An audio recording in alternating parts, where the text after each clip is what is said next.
Señora Secretaria de Estado de Energía, señor Subsecretario del Ministerio para la Transición Ecológica y el Reto Demográfico, señora Alcaldesa de Ciudad Real, Presidente de Enresa, Secretario General del Consejo de Seguridad Nuclear, Presidente de la Confederación Extremeña de Empresarios, Directora General del CIEMAT, autoridades, señoras y señores. Como presidente de Nueva Economía Forum, les doy la bienvenida a un nuevo evento presencial y telemático del Foro de la Nueva Economía, que continúa un nuevo ciclo sobre el desarrollo industrial sostenible, la economía verde, la transición ecológica y la movilidad, todo ello en el imprescindible marco del futuro de la energía. Este ciclo lo desarrollamos gracias al mecenazgo de CEPSA, en nombre de cuyo consejero delegado, don Martin Betzelar, les saludamos a todos ustedes. Este evento se transmite desde el Hotel Mandarín Oriental Ritz de Madrid por la plataforma Teams de Microsoft y por YouTube a través de nuestra web nuevaeconomiaforum.org. Hoy recibimos al presidente de la de la Empresa Nacional de Residuos Radioactivos, Enresa, don José Luis Navarro. Antes de conversar con él, hará la introducción del evento la señora Secretaria de Estado de Energía, doña Sara Aagesen. Querida Sara, querida Secretaria, la tribuna es suya.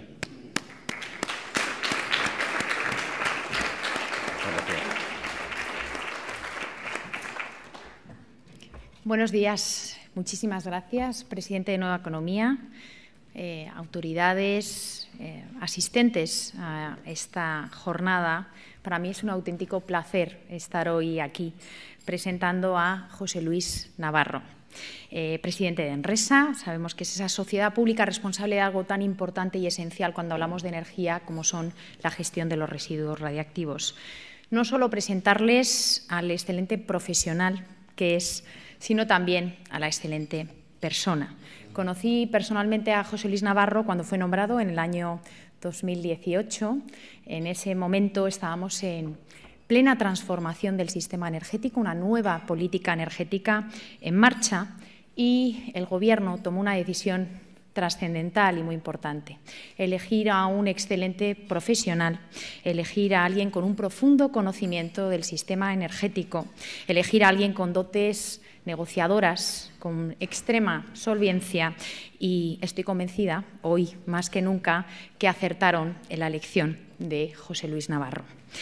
Desde entonces he tenido la ocasión de tener numerosas conversaciones y reuniones sobre la energía nuclear, sobre la gestión de los residuos radiactivos, hablar de la energía nuclear, que, como saben, ya sea por motivos ambientales, sociales, por motivos de seguridad, siempre resulta muy controvertido. También han ocurrido numerosos hitos históricos desde entonces, y quiero remarcar que han sido hitos históricos, tan históricos como la firma del protocolo de cierre ordenado del parque nuclear, como la elaboración por fin del séptimo Plan General de Residuos Radiactivos, o como la puesta en marcha de los almacenes temporales individuales en el caso de Cofrentes y Almaraz. José Luis Navarro nació en la localidad pacense de Jerez de los Caballeros. Tras titularse como ingeniero industrial con especialidad en organización industrial en la Escuela Técnica Superior en Sevilla, también se diplomó en alta dirección de empresa e instituciones líderes por el sevillano Instituto Internacional San Telmo.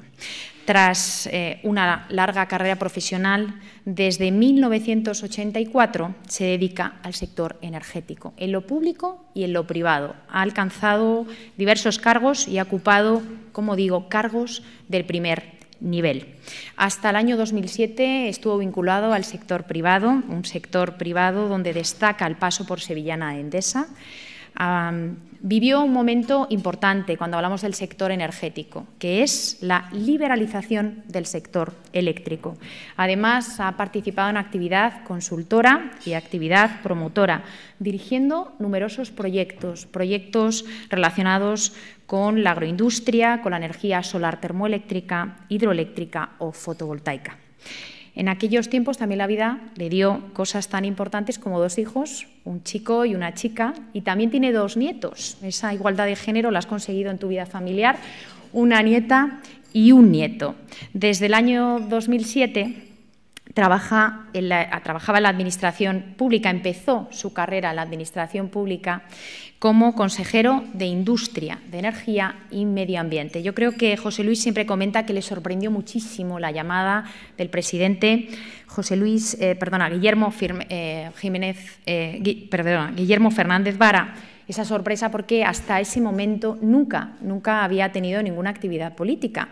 Y además sí me gustaría destacar que esa consejería tan importante de Industria, Energía y Medio Ambiente es un precedente de lo que es ahora mi casa, el Ministerio de Transición Ecológica y Reto Demográfico. Yo creo que una consejería muy oportuna, puesto que aúna energía y medio ambiente, y hemos visto cómo esas sinergias son esenciales para que las cosas funcionen. De esa etapa recuerdo algo tan importante como que en 2010 se firmó un acuerdo, el Acuerdo para el Desarrollo Energético Sostenible de Extremadura, donde estaban empresas, donde estaban sindicatos y donde se consiguió algo tan esencial como producir dentro de la comunidad la energía suficiente para la demanda ya en el año 2010. También fue su primer contacto con la energía nuclear de forma más palpable, como es la renovación de la autorización de la explotación de Almaraz o la construcción del ATI, el almacén temporal individualizado. Tras un paréntesis hasta entre el año 2015 y el 2011 y el 15, en el segundo gobierno de Fernández Vara tomó otra vez otra posición tan importante como consejero, en este caso, de Economía e Infraestructuras, nuevamente con las competencias de energía. Y como decía al principio, desde agosto del año 2018, José Luis es el presidente de Enresa. También me han contado que le encanta leer, y le encanta leer las novelas de John le Carré. Estoy convencido que desde que tiene este puesto le es muy complicado leer, porque ha sido una actividad de lo más intensa. Y de lo más intensa porque este profundo cambio de transformación, de transición energética, imprescindible era contar con una planificación como es el Plan Nacional Integrado de Energía y Clima, donde había una duda, una incógnita esencial que había que resolver. ¿Cuánto tiempo iban a operar las plantas, las centrales nucleares en nuestro país? Presentamos un primer borrador donde ya había un calendario, hablábamos de un cierre del año 2025 al 2030, pero para planificar bien ese desmantelamiento, esa gestión de los residuos era imprescindible contar con un detalle mucho más fino. Por eso, hoy el escenario es bien distinto, en gran parte gracias a José Luis Navarro.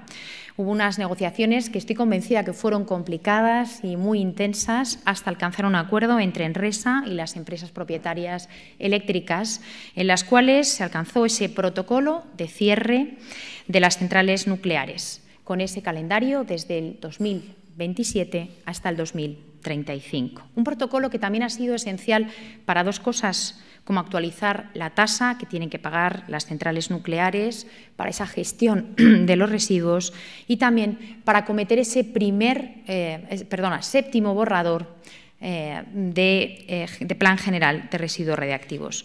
Un plan que yo diría que es fundamental, que se ha hecho esperar demasiado y que parte de la necesidad de buscar un consenso social, un consenso político, un consenso institucional, desde lo técnico también y desde lo económico. Y también quiero resaltar que por primera vez, de forma histórica, se somete a información pública, ha estado en información pública hasta la pasada semana.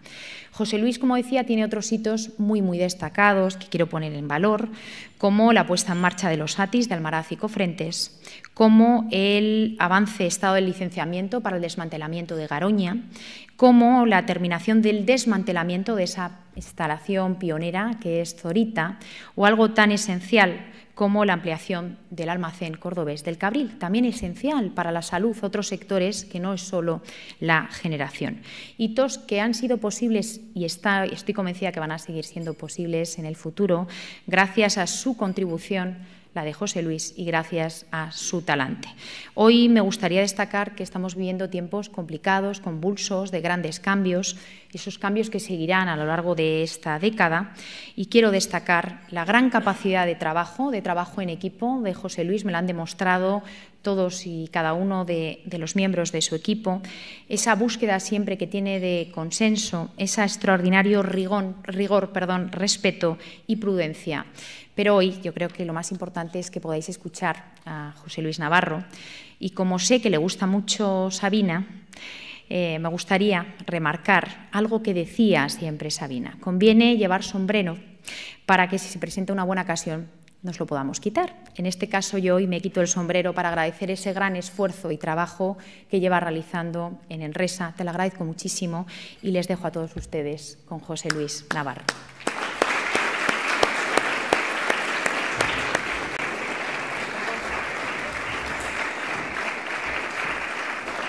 Muchas gracias, secretaria de Estado Agesen, por su presentación. Y ahora, en efecto, conversaremos con don José Luis Navarro, el presidente de Enresa, la empresa pública española que desde hace 37 años, como ha señalado la secretaria de Estado, tiene como misión la gestión de los residuos radiactivos que se generan en el país, así como del desmantelamiento de las instalaciones nucleares. Querido José Luis, para empezar, ¿podría explicarnos cómo Enresa afronta esa misión esencial que ha subrayado la señora Agesen? ¿Cómo viene desarrollando sus funciones? ¿Con qué compromiso? Empleo, inversiones, las grandes magnitudes y con qué desafíos a la vista a corto y medio plazo. Buenos días a todos. Muchas gracias por haberos acercado hoy hasta aquí. Para mí es un inmenso placer contar con un auditorio de personas, de profesionales de tan alto nivel profesional y, sobre todo, tantos amigos. Secretaria de Estado, Sara, muchísimas gracias por tus amabilísimas palabras. Siento, de verdad, inmerecedor. Permítanme una brevísima introducción. Quiero aprovechar para dar una pincelada previa sobre Enresa. Sobre cualquier otra mercantil, pública o privada, pues uno puede irse a la web a enterarse de a qué se dedica, o si quiere profundizar va al registro mercantil, coge los estatutos. Nosotros somos singulares en Enresa para bastantes cosas. En este caso hay que irse al Boletín Oficial del Estado. Hay que leerse 2 leyes y un Real Decreto. Allí está escrito qué es Enresa, a qué se dedica, qué misión tiene.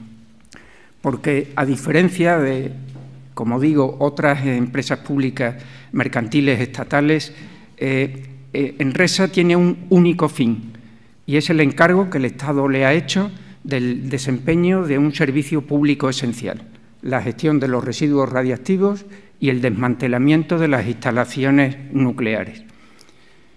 No puede hacer otra cosa Enresa. Y a partir de ahí, todo lo que es habitual en la actividad de una mercantil, cómo hace su plan estratégico, cómo se financia, qué actividades prioriza, pues todo eso está también recogido en el Boletín Oficial del Estado. ¿Cómo nos financiamos? Y con esto termino la introducción con un conjunto de lo que antes se llamaban tasas, que hoy se denominan legalmente prestaciones patrimoniales de carácter público no tributario, que en aplicación del principio medioambiental de que quien contamina paga, abonan a la hacienda pública los productores de residuos radiactivos. Con lo cual, esta es una empresa fácil de gestionar, porque tenemos la misión, se puede decir que tenemos nuestra cartera de contratos ya firmados, nuestros clientes son los productores de residuos y las instalaciones nucleares a las que algún día tendremos que asumir la responsabilidad del desmantelamiento, tenemos la financiación y permítame decir también que en un sector como el nuclear, en el que en España el nivel profesional, el nivel de cualificación es altísimo, tenemos los mejores profesionales en el sector nuclear, pues entenderán que yo les diga que Enresa ha tenido la capacidad de atraer a los mejores de los mejores. Tenemos un equipo de dirección en las áreas de especialización de Enresa, pero en todas las áreas transversales, contratación pública, finanzas, comunicación, sistemas, planificación, recursos humanos. Un magnífico equipo del que me siento tremendamente orgulloso. Les decía cuál es nuestra fuente de financiación, pero aprovecho para un comentario que me parece de actualidad. Cuando se habla de la fiscalidad del sector energético y en particular del sector nuclear, esa prestación patrimonial que pagan los productores de residuos, en este caso los titulares de las centrales nucleares, no es fiscal, no tiene ni el más mínimo concepto tributario, es un puro coste operativo de las centrales nucleares. Por eso no tiene sentido cuando algunos tributos estatales o autonómicos alguien pone en la misma cesta la prestación patrimonial con la que se financian las actividades de Enresa. Si no existiera Enresa, si no existiera esa prestación patrimonial, esos mismos costes deberían ser soportados por las empresas. La Secretaria de Estado ya ha adelantado cuáles son ahora los principales focos de actividad de Enresa. Está casi finalizado el desmantelamiento de la central nuclear de José Cabrera. En términos cuantitativos, una pequeña central nuclear, pero que da prácticamente el mismo trabajo el desmantelamiento que una grande. Hemos aprendido en Enresa muchísimo con ese desmantelamiento. Tenemos en lo que llamamos técnicamente latencia el desmantelamiento de la central nuclear de Vandellós 1. Hay razones técnicas que nos aconsejan esperar para terminar el desmantelamiento, pero esas dos experiencias juntas, la de Vandellós 1 y la de José Cabrera, posicionan a Enresa en una situación perfecta para el grandísimo reto que tenemos por delante. Y es que en unos meses, esperamos que a principios de 2023, podamos afrontar el inicio del desmantelamiento de la central nuclear de Santa María de Garoña en Burgos. Una central ya significativamente mayor que José Cabrera, con el reto además de tener el combustible gastado todavía en la piscina de la central, pero muy preparados, absolutamente preparados desde Enresa para afrontar ese reto. Porque además, yo creo que es otro componente necesario destacar, Enresa depende del Ministerio para la Transición Ecológica y el Reto Demográfico a través de la Secretaría de Estado de Energía, pero Enresa está sometido a un control continuo, estricto, la supervisión, como todos los agentes del sector nuclear, por parte del Consejo de Seguridad Nuclear. Yo quiero destacarlo hoy también. La actividad del Consejo nos da a todos y a la sociedad en general una seguridad, una tranquilidad absoluta. Si decía antes el alto nivel profesional del sector nuclear y en particular del equipo de Enresa, lo mismo se puede decir del Consejo de Seguridad Nuclear. Un recuerdo para su presidente, para Juan Carlos Lentijo, que no nos puede acompañar hoy, pero un ente, el Consejo, que desde su pleno, con sus 5 consejeros, su cuerpo técnico, insisto, son quienes nos dan a todos la tranquilidad de que las cosas se hacen bien. Y no puedo dejar de mencionar, lo ha hecho también la Secretaria de Estado, nuestra instalación propia de referencia, el Centro de Almacenamiento para Residuos de muy baja y media actividad del Cabril, en la provincia de Córdoba. Es básico. Sin él no podrían funcionar las unidades de medicina nuclear en los hospitales, los centros de investigación que utilizan radioisótopos. Es absolutamente imprescindible y puedo decir con un gran orgullo que el desmantelamiento de José Cabrera o el Cabril son referentes internacionales. Cuando algún país va a empezar en su recorrido de ciclo nuclear, desmantelamiento o almacenamiento tipo el Cabril, uno de los países que eligen para visitar es España para aprender de cómo lo hacemos. Y decir que el 7º Plan General de Residuos Radiactivos, al que hacía referencia la Secretaria de Estado, marca todas las estrategias a seguir por Enresa, todas las actividades. Es enormemente necesario porque el vigente hay que recordar que es del 2006. Se ha retrasado muchísimo la aprobación, por eso desde Enresa para nosotros es imprescindible la actualización de ese plan. Nuestra satisfacción de que por fin este Ministerio, después de muchísimos años en los que Enresa preparaba borradores de planes, pero los ministerios sucesivos no lo tramitaban, ahora tenemos la gran satisfacción de que está ya en marcha la aprobación de un nuevo plan. Presidente, ¿qué cambios y avances representa el borrador actual respecto del que hasta ahora ha venido siendo vigente. Una de las cuestiones que más ha centrado la atención ha sido que se presentan dos alternativas para la gestión temporal del combustible gastado y los residuos de alta actividad. ¿Nos puede explicar por qué dos alternativas? ¿Existe el alto grado de consenso social, político e institucional que, como ha subrayado la Secretaria de Estado, requiere una decisión tan trascendental como esta, que supone desde el cese de la operación de las centrales nucleares, su desmantelamiento, la ampliación de almacenes temporales, la construcción de un definitivo? ¿Cuál es el recorrido que, en su opinión, le queda al plan hasta su aprobación, a este borrador del plan? En marzo del 2020 se hizo público un primer borrador, lo hizo público la Secretaría de Estado de Energía en la web del Ministerio, y el pasado 11 de abril, tras un periodo muy intenso de elaboración del estudio ambiental estratégico, se inició el periodo de consultas e información pública de lo que la Ley de Evaluación Ambiental llama la versión inicial del plan. Ha estado en información pública desde el día 11 de abril hasta el pasado día 16. Hemos recibido el Ministerio, concretamente la Dirección General de Política Energética y Minas, que es formalmente el promotor del plan, ha recibido, como era esperable, muchísimos informes, alegaciones. Seguiremos recibiendo la cola de los últimos que lleguen y estamos trabajando ya intensamente. Me preguntaba por las novedades. Yo creo que hay que empezar, y lo ha mencionado también la Secretaria de Estado, por la novedad que supone el calendario de cierre de las centrales nucleares. Cuando se aprobó el vigente sexto plan, el del 2006, se decidió poner, yo creo que porque no se sabía qué poner, cierre a los 40 años. Es verdad que el diseño de los equipos de las centrales nucleares, en principio, estaba pensado para una vida útil de 40 años, pero en 2006 no se sabía cuándo se iban a cerrar las centrales. Se puso 40 años, insisto, porque era la salida. Ahora ya no, ahora no ha habido que buscar ninguna salida. El protocolo para el cierre ordenado de las centrales nucleares, firmado por Enresa y las 4 empresas propietarias de las centrales nucleares españolas que están hoy en operación, firmado en marzo del 2019, nos ofrece la tranquilidad de que no estamos inventando nada, estamos reflejando lo que firmaron las empresas propietarias.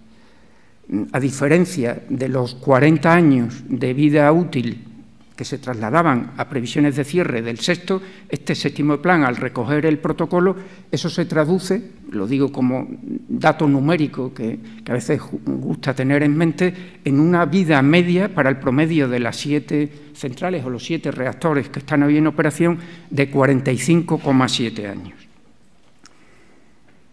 Hay que decir, además, que este calendario se está cumpliendo escrupulosamente. De estos 7 reactores, en el periodo transcurrido entre la firma del protocolo, marzo del 19, y hoy, 6 de ellos han tenido ya que solicitar la renovación.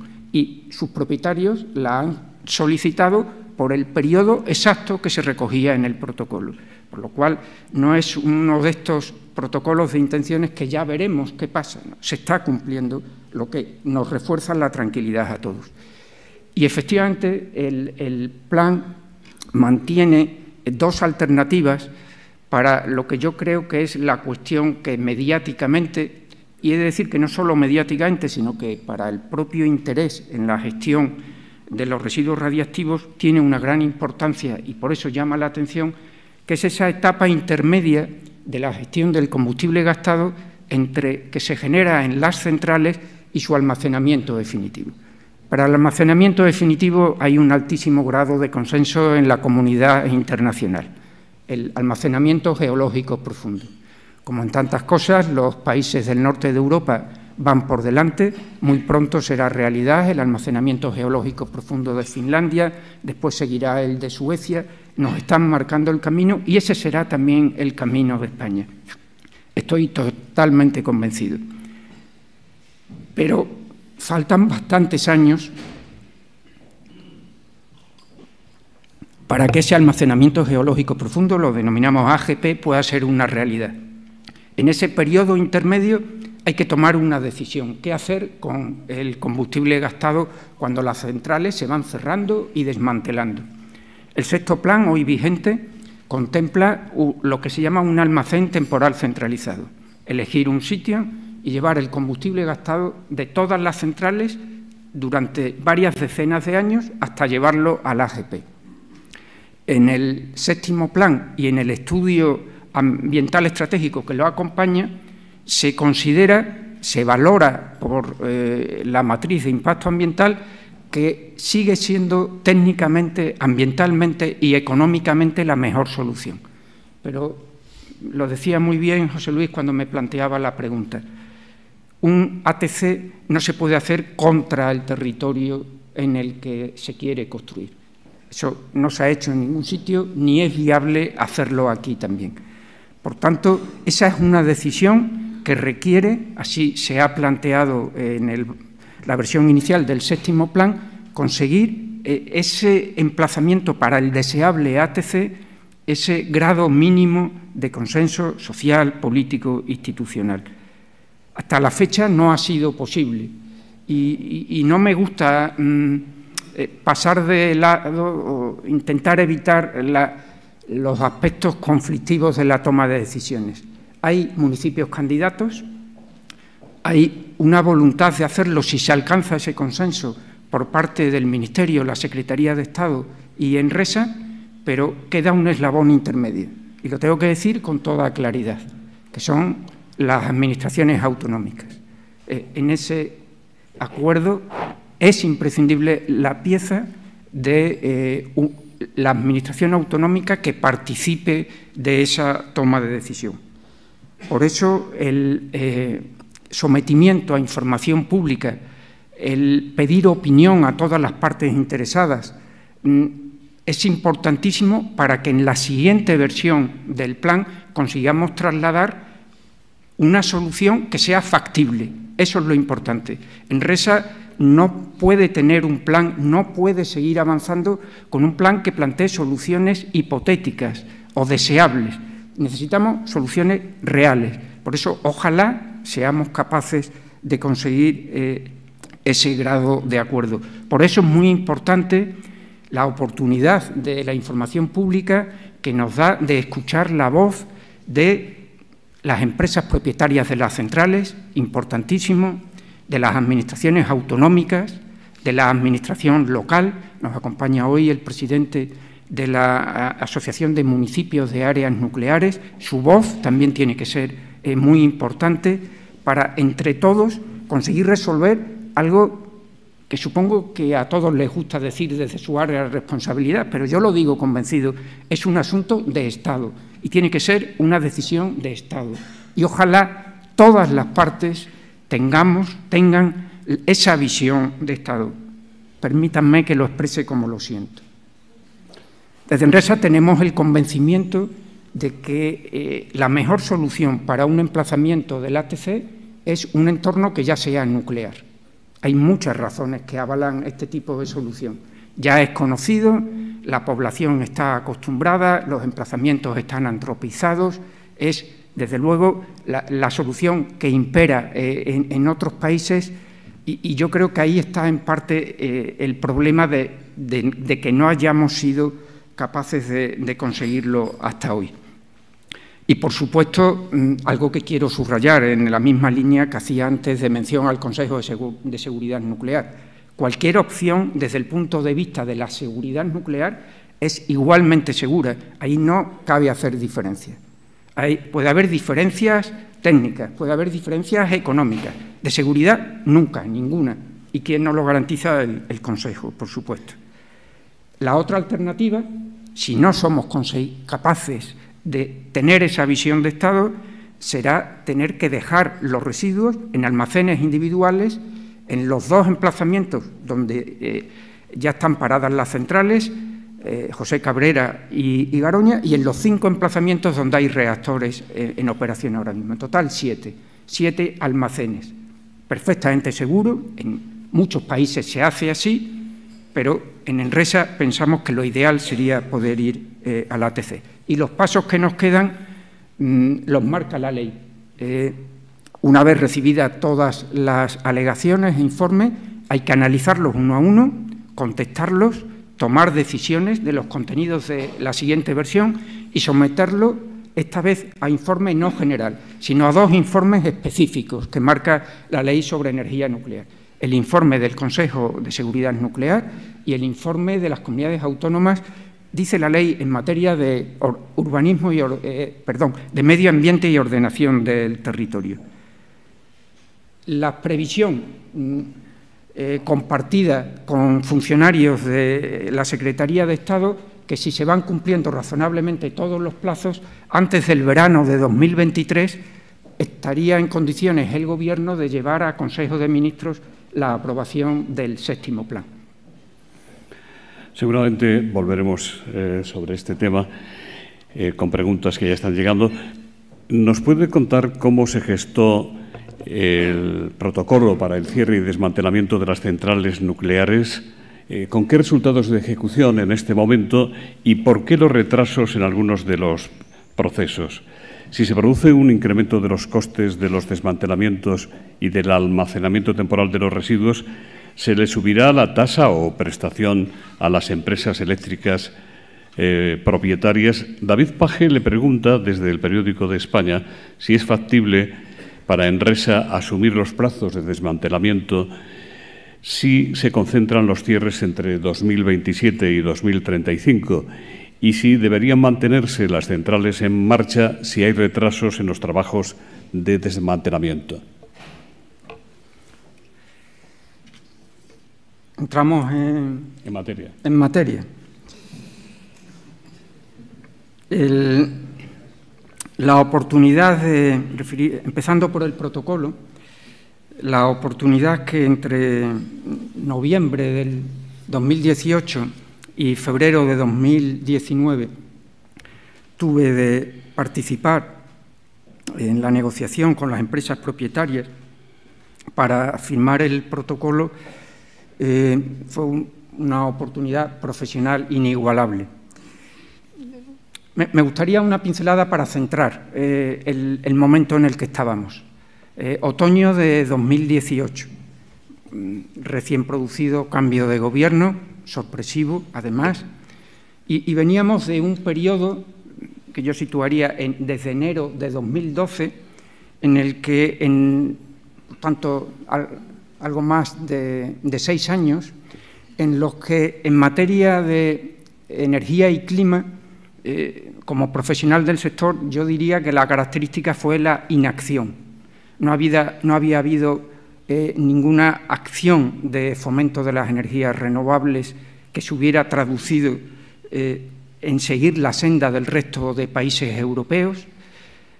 No había habido, o lo voy a decir en sentido contrario, había habido piedras en el camino, como el impuesto al sol.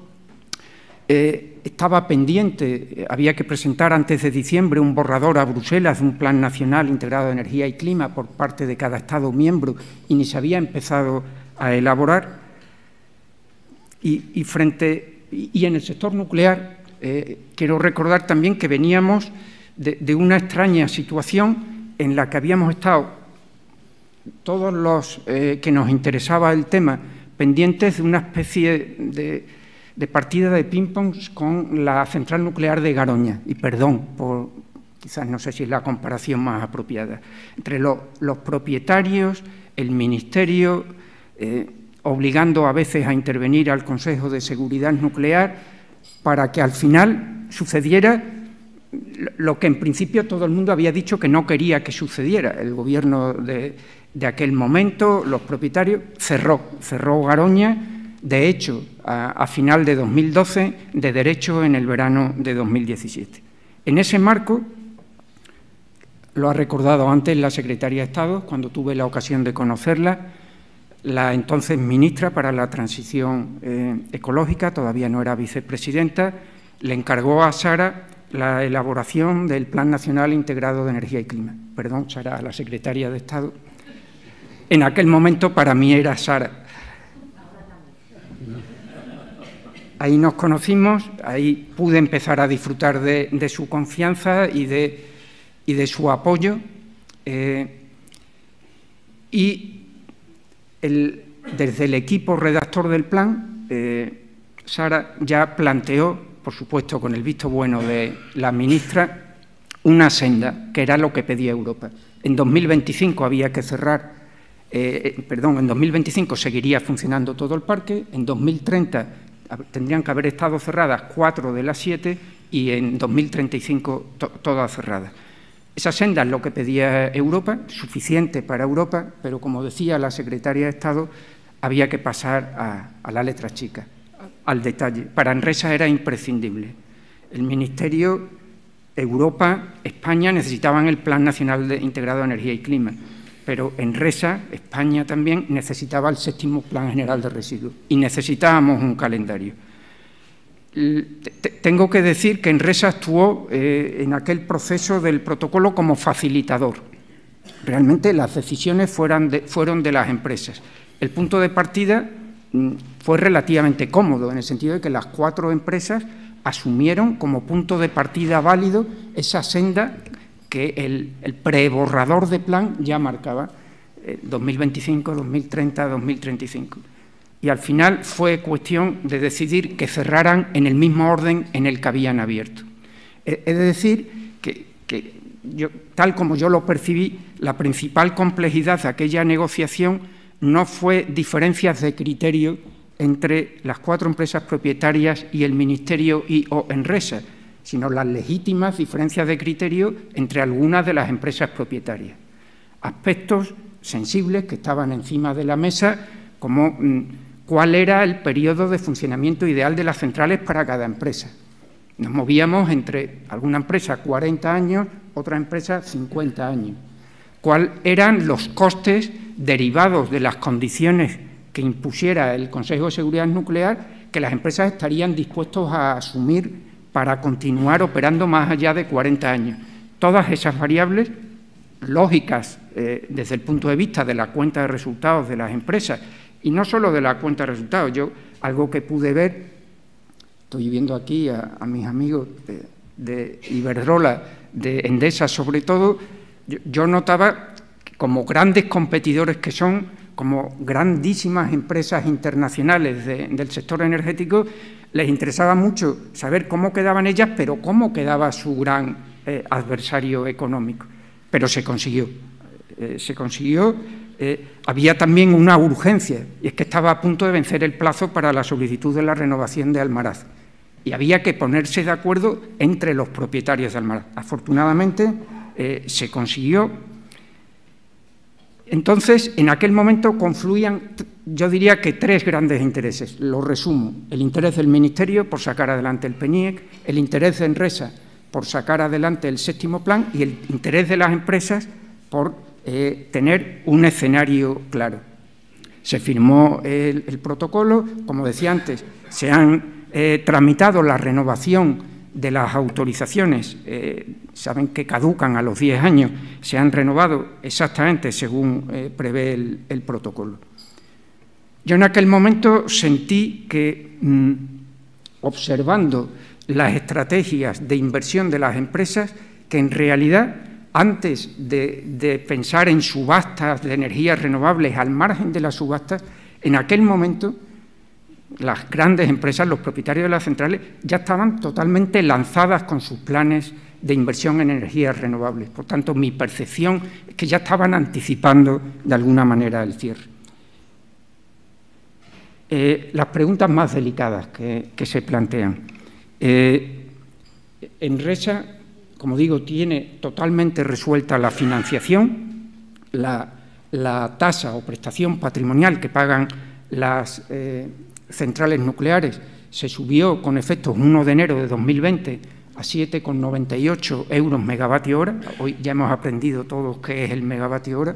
Pues en ese marco de 100, 150, 200, las empresas tienen un coste de 8, que es para la gestión de los residuos y el desmantelamiento de las centrales.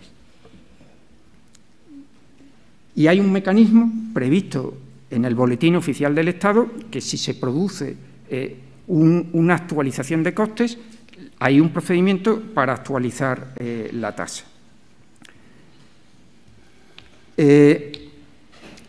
Si en el futuro hay un incremento de costes significativo que no se pueda absorber con la eficiencia de costes en la gestión de Enresa, no se puede descartar que hubiera que plantear por parte de Enresa a la Secretaría de Estado la necesidad de revisar la tasa. Es algo que a día de hoy no se puede afirmar, ni que sí ni que no, pero que existe esa posibilidad no tiene ningún sentido negarlo. Está en el Boletín Oficial del Estado. Con respecto a los plazos de los desmantelamientos, como decía antes, Enresa técnicamente por conocimiento está perfectamente preparada, financieramente también. Lo que tenemos muy claro es que con equipos humanos tenemos que irnos adelantando a los acontecimientos con mucha antelación. Hemos contado con el apoyo de la vicepresidenta tercera y de la secretaria de Estado y hemos conseguido ya un refuerzo de equipo humano para el desmantelamiento de Garoña. Ya estamos perfilando el equipo que asumirá el desmantelamiento de Garoña. Pues lo mismo habrá que hacer con las otras centrales. Y después queda la componente de la industria nuclear española que tiene que prestar los servicios para ese desmantelamiento.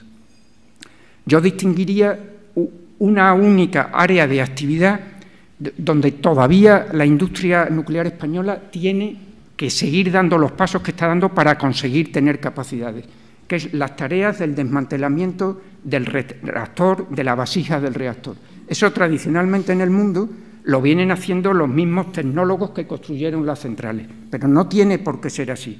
Y en España, desde empresas del sector nuclear, tanto públicas como privadas, se están moviendo intensamente para adquirir esas capacidades, con el impulso de la Secretaría de Estado y del Ministerio. Yo, entre los temas que con más frecuencia me transmite la Secretaría de Estado, está su interés por el que el sector nuclear español se prepare para ese grandísimo reto. Enresa, desde luego, está preparada. Le preguntaba el periodista del Periódico de España si deberían mantenerse las centrales en marcha si hay retrasos en los desmantelamientos.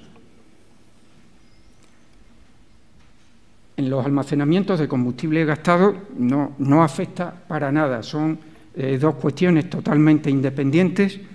Ya he dicho antes que Enresa necesita tomar decisiones técnicas con muchísima antelación y Enresa ha asegurado hasta hoy y viene asegurando a las centrales que tendrán la disponibilidad de la capacidad de almacenamiento en los que llamamos ATIS, disculpen por utilizar tantas siglas, almacenes temporales individualizados. Cada central tiene una y Enresa se preocupa de que tengan allí resuelta la capacidad de almacenamiento. Cierren cuando cierren las centrales, si cierran en la fecha del protocolo, en cualquier otra, no habrá nunca ningún problema con la capacidad de almacenamiento.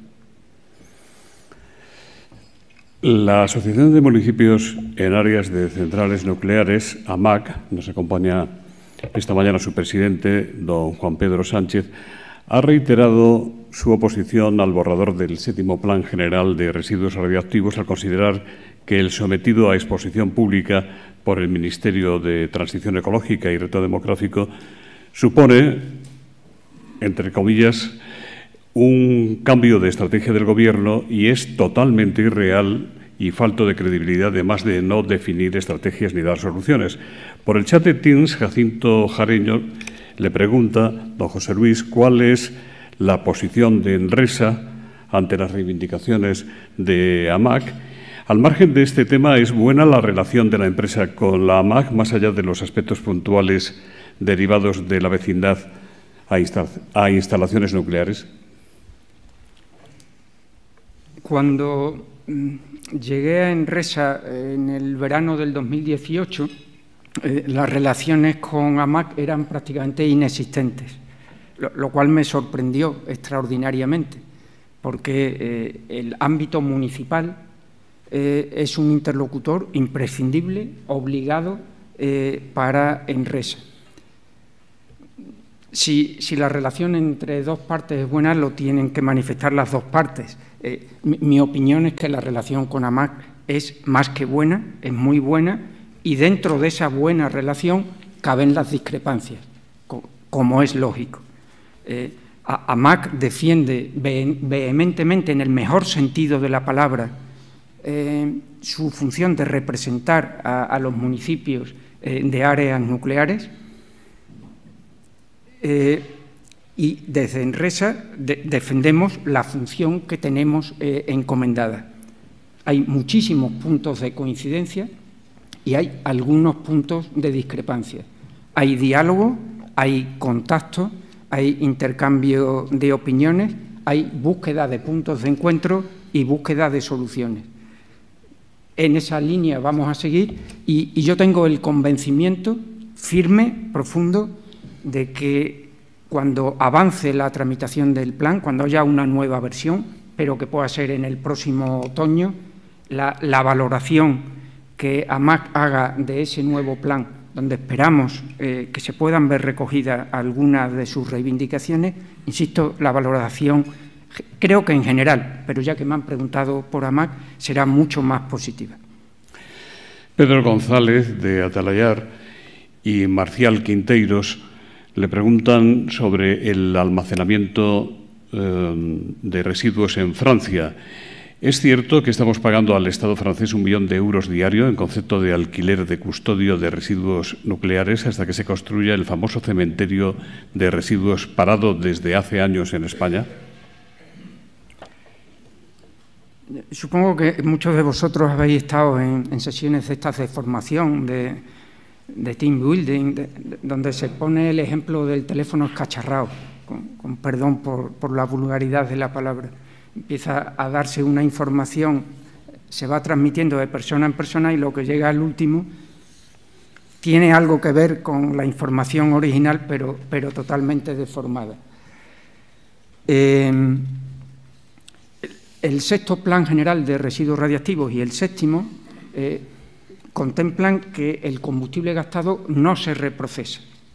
Esto en el pasado no fue así y cuando se paró la central nuclear de Vandellós 1, puesto que son muy pocos países en el mundo los que tienen la capacidad de reproceso de combustible gastado, pues se tomó la decisión de política energética nacional de llevar el combustible de Vandellós 1 a reprocesar a Francia.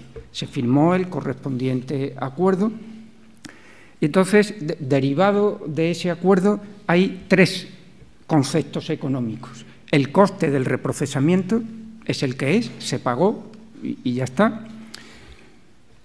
Un coste pequeño, casi insignificante, por el espacio físico donde están ahora mismo, una especie de alquiler del espacio físico donde están hoy, el pequeño volumen que ocupa el resultado de ese reproceso.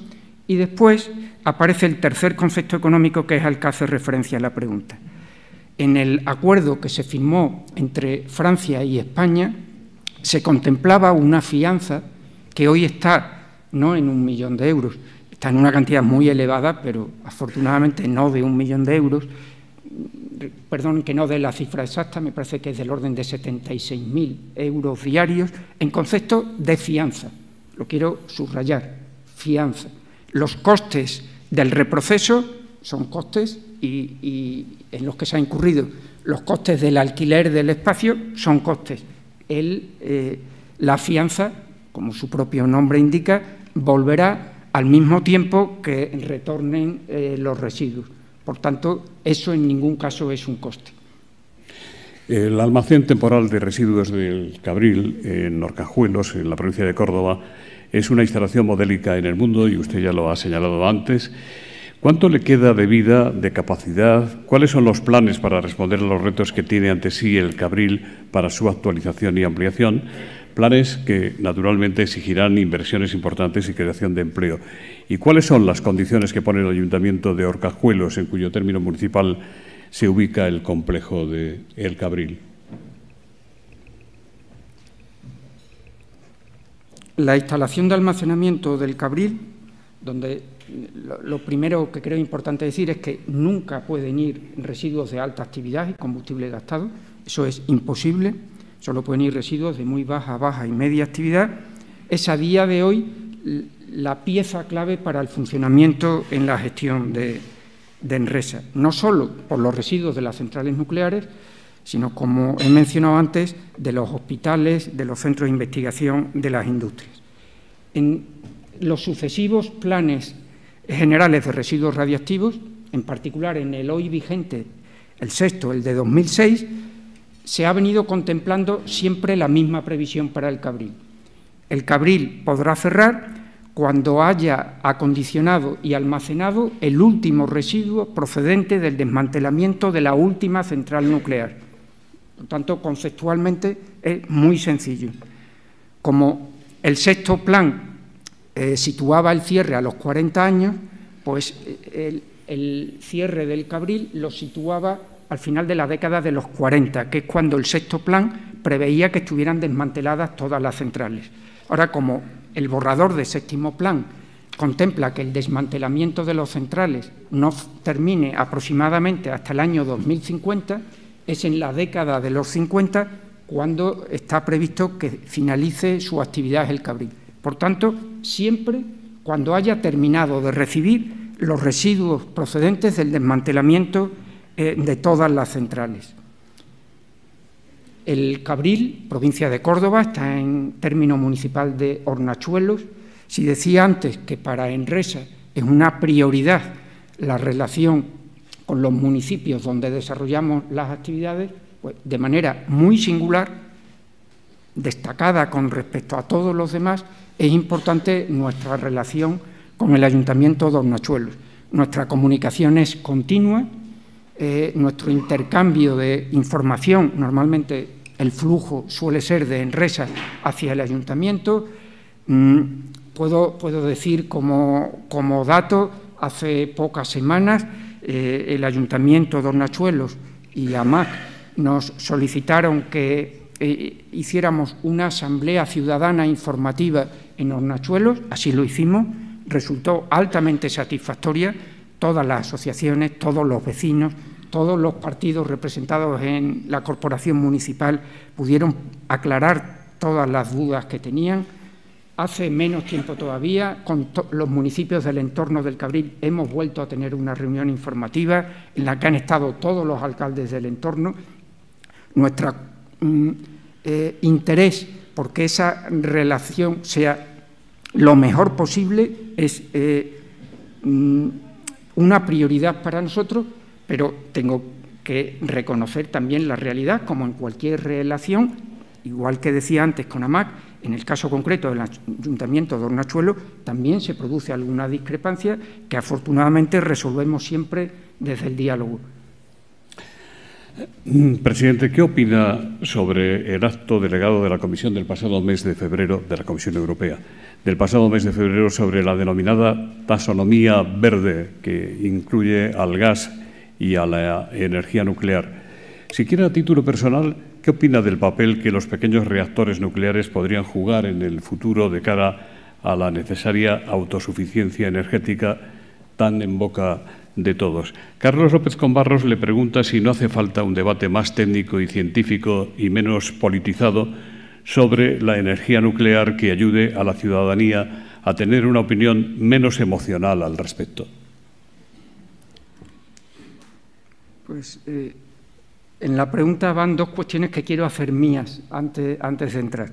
La primera es que esta cuestión no se refiere directamente a una responsabilidad de Enresa, y como presidente de una empresa pública tengo que ser muy cuidadoso. Entonces, voy a dar, como se me ha pedido, una opinión personal de José Luis Navarro, si se me permite, no como presidente de Enresa. Y la segunda cuestión, el segundo matiz implícito en la pregunta, que también quiero hacer mío, porque comparto totalmente la reflexión de quien ha hecho la pregunta, es hacerlo desde un punto de vista lo más analítico, científico y profesional posible, sin entrar en otro tipo de consideraciones. Como profesional con 38 años de experiencia en el sector energético, entenderán que me interesa mucho esta materia. Seguí con mucho interés los borradores de taxonomía y seguí con mucho interés la aprobación del acto delegado por la Comisión y todas las opiniones y el debate público que se ha producido a continuación. Como no soy un especialista en la materia, lo que he procurado es preguntar mucho.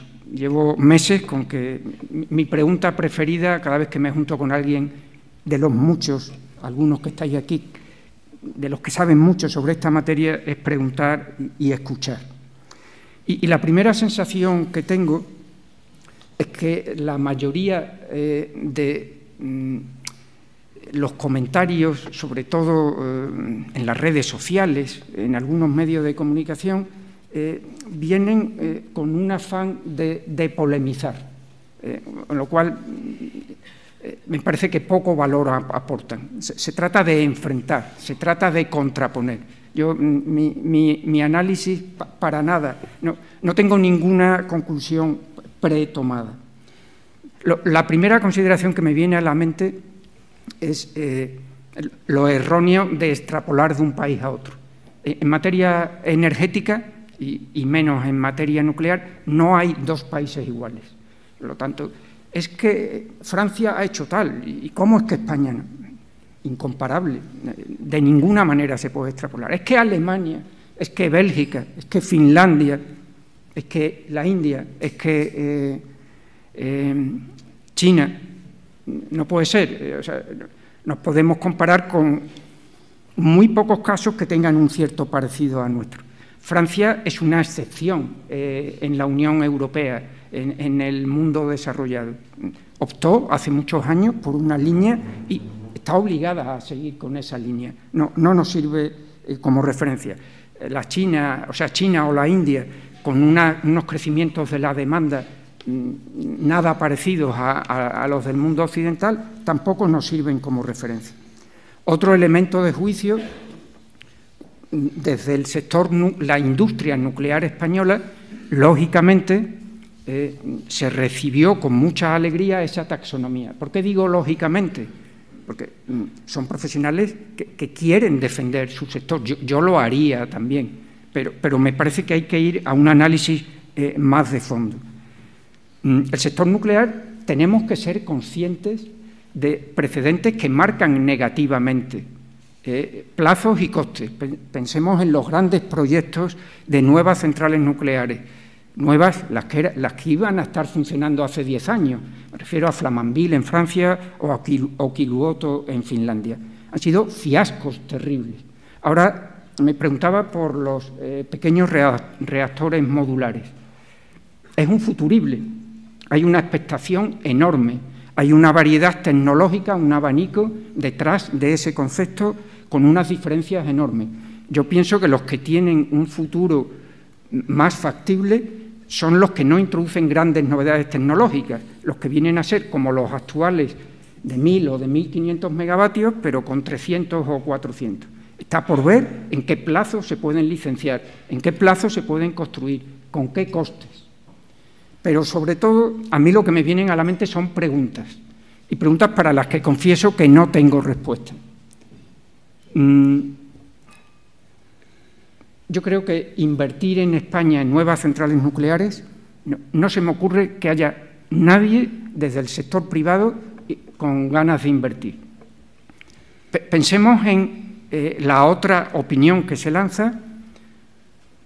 Vuelvo al principio, esto es una opinión personal, sobre que si la crisis con Ucrania, la guerra de Ucrania, perdón, debería llegar a revisar el calendario de cierre. Y ahí me vienen las preguntas.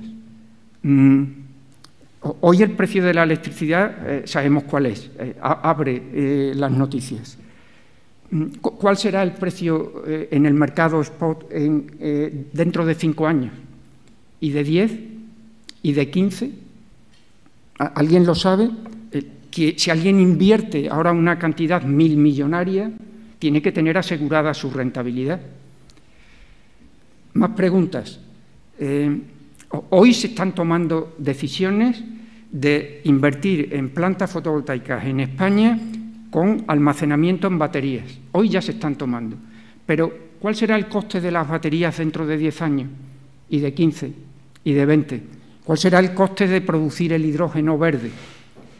Porque esas centrales nucleares, lo que yo pienso es que no se puede hacer la trampa de decir, lo que para mí sería una trampa, no, yo quiero funcionar más tiempo pero fuera de mercado. No, así no. Yo entiendo que es algo legítimamente planteable, pero si defendemos el mercado, creámonoslo y vayamos al mercado. ¿Retribuirá el mercado en 2040 una inversión derivada de las exigencias que el Consejo de Seguridad Nuclear imponga para un alargamiento de la vida de las centrales? Porque ya no serían unas exigencias de pasar de 40 a 45,7, serían mucho mayor el volumen de inversiones necesarias. Todas esas preguntas son las que se hace un inversor. Y después, entrando ya en lo más anecdótico, a mí hay cuestiones que de verdad me sorprenden, ¿no? O sea, en el PNIEC la energía nuclear es de transición, el gas es de transición, el carbón es de transición. Eso nadie tiene que convencernos en España, porque se ha hecho un plan después de un análisis, pero llamar de transición no quiere decir verde. Quiere decir, es que me voy a salir por un momento de la nuclear. El carbón es de transición, por eso lo vamos a llamar verde. El gas, porque se le necesite durante la transición, lo vamos a llamar verde. Yo creo que son unas inconsistencias bastante serias, pero además, para mí lo más importante, los fondos de inversión, los grandes grupos energéticos mundiales, en lo que tienen puesto su punto de mira es en las renovables.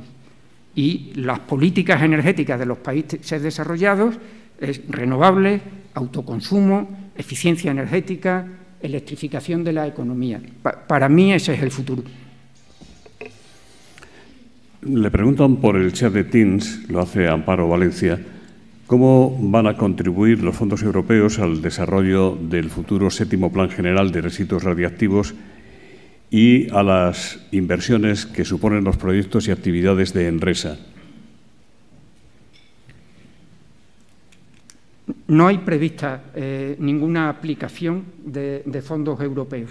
Como he explicado antes, existe un fondo que gestiona Enresa, que está dotado suficientemente para la financiación de todas las actividades del plan, y no hay ninguna línea de aplicación de los fondos europeos que vaya dirigida a la gestión de residuos.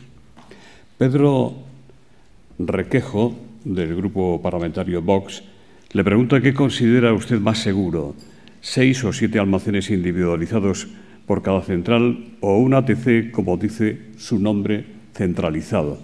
Laura Ojea, del Español, dice, si se decidiera políticamente cambiar el acuerdo de cierre de las centrales nucleares y alargar su vida útil, ¿con qué margen de reacción debería contar Enresa para adaptarse al nuevo escenario?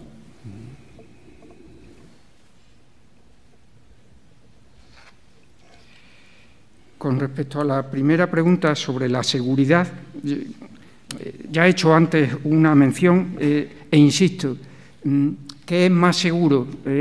¿Tener los 7 reactores actuales de España en un único emplazamiento o cada uno donde está?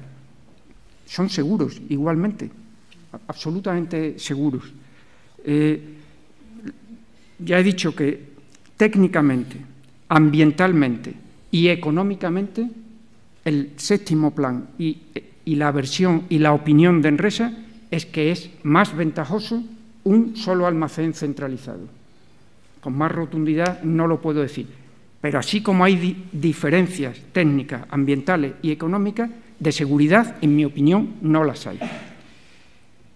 Con respecto a la segunda pregunta, la capacidad de reacción ante un análisis teórico de una hipótesis de cambio en el calendario de cierre, yo más bien la sitúo como en cuestiones de mucho calado a resolver, no por Enresa,